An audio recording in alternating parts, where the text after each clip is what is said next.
Bismillahirrahmanirrahim. Assalamualaikum warahmatullahi wabarakatuh. Saya Atika Nurjana. Di sini saya akan menjelaskan tentang pengertian pendidik dan tenaga kependidikan. Sebelumnya saya juga akan menerangkan sedikit tentang pengertian manajemen. Manajemen berasal dari kata to manage dalam bahasa Italia, sedangkan dalam bahasa Latin berasal dari kata manus yang berarti tangan atau hand. Kata manage sendiri memiliki 4 arti. Yang pertama, membimbing dan mengawasi. Yang kedua, memperlakukan dengan seksama. Yang ketiga, melakukan perniagaan. Dan yang keempat, mencapai tujuan bersama.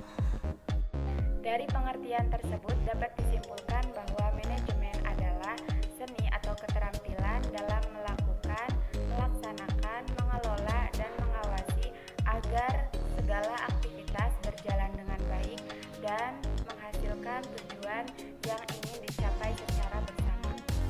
Selanjutnya saya akan menjelaskan tentang pengertian pendidik.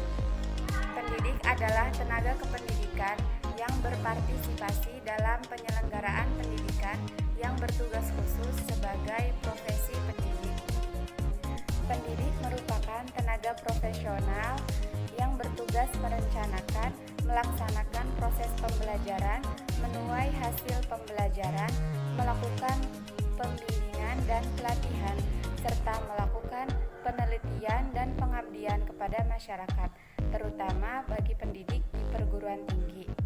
Tenaga pendidik adalah orang yang terlibat dalam tugas-tugas pendidikan, di antaranya para guru, dosen, manajer, administrator, para supervisor, dan para pegawai.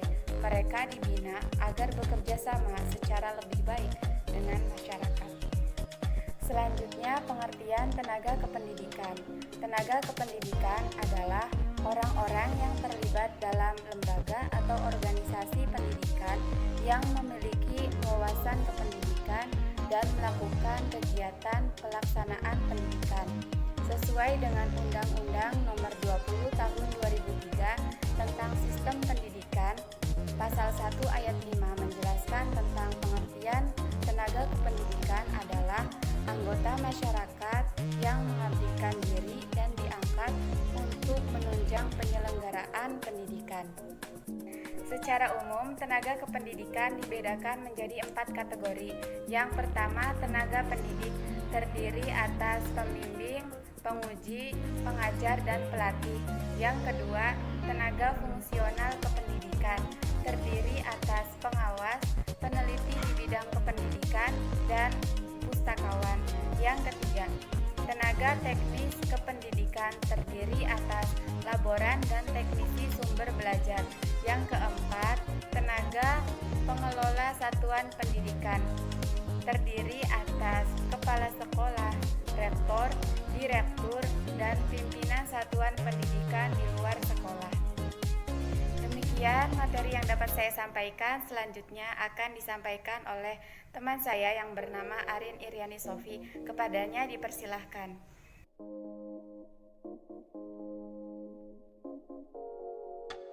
Bismillahirrahmanirrahim. Saya akan melanjutkan penjelasan dari pemateri sebelumnya. Materi selanjutnya yaitu tentang tujuan manajemen pendidik dan tenaga kependidikan. Sebelumnya saya akan menjelaskan tentang tujuan pendidikan. Menurut Bakar dan kawan-kawan pada tahun 2015, tujuan pendidikan pada hakikatnya adalah pelaksanaan berbagai aspek kehidupan suatu bangsa dalam bidang agama, ideologi, politik, ekonomi, sosial, budaya, hukum, dan teknologi, serta lain-lain. Tujuan pengelolaan pendidik dan tenaga kependidikan berbeda dengan manajemen sumber daya manusia pada konteks bisnis. Di dunia pendidikan, tujuan manajemen sumber daya manusia lebih mengarah pada pembangunan pendidikan yang bermutu, membentuk sumber daya manusia yang handal, produktif, kreatif, dan berprestasi. Dari uraian-uraian tersebut, maka tujuan manajemen tenaga pendidik dan kependidikan secara umum adalah yang pertama, memungkinkan organisasi mendapatkan dan mempertahankan tenaga kerja yang cakap, dapat dipercaya, dan memiliki motivasi yang tinggi. Yang kedua yaitu meningkatkan dan memperbaiki kapasitas yang dimiliki oleh karyawan. Yang ketiga yaitu mengembangkan sistem kerja dengan kinerja tinggi yang meliputi prosedur perekrutan dan seleksi yang ketat, sistem kompensasi dan insentif yang disesuaikan dengan kinerja, pengembangan manajemen, serta aktivitas pelatihan yang terkait dengan kebutuhan organisasi dan individu. Yang keempat yaitu mengembangkan praktik manajemen dengan komitmen tinggi yang menyadari bahwa tenaga pendidik dan kependidikan merupakan stakeholder internal yang berharga serta membantu mengembangkan iklim kerjasama dan kepercayaan bersama. Yang terakhir yaitu yang kelima, menciptakan iklim kerjasama yang harmonis. Itulah beberapa tujuan manajemen pendidik dan tenaga kependidikan secara umum.